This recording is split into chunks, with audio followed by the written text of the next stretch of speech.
পেয়ারা মেখে খাওয়াবো।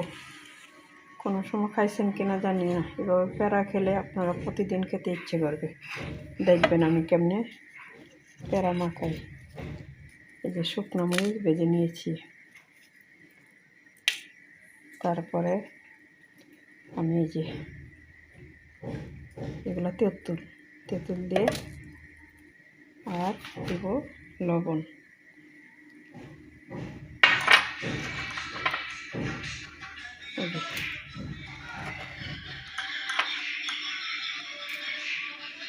লবণ দিয়ে ভালোভাবে কষে দিব।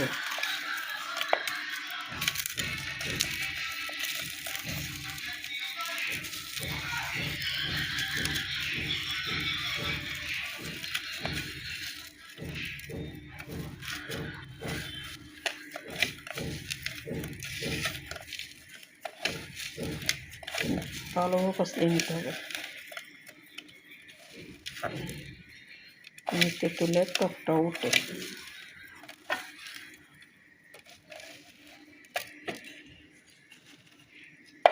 তারপরে যে পেয়ারাগুলা নিতে নেব।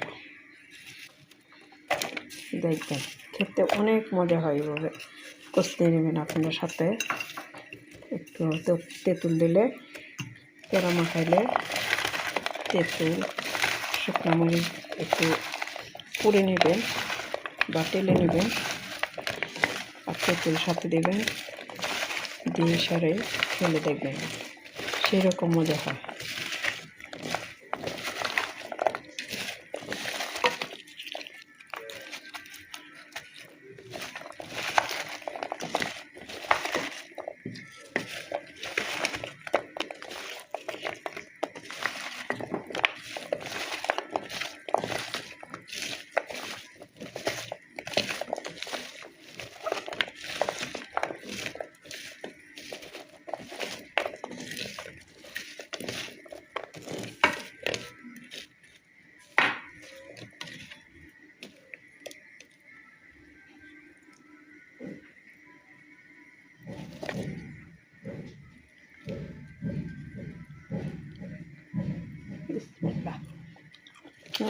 অনেক মজা।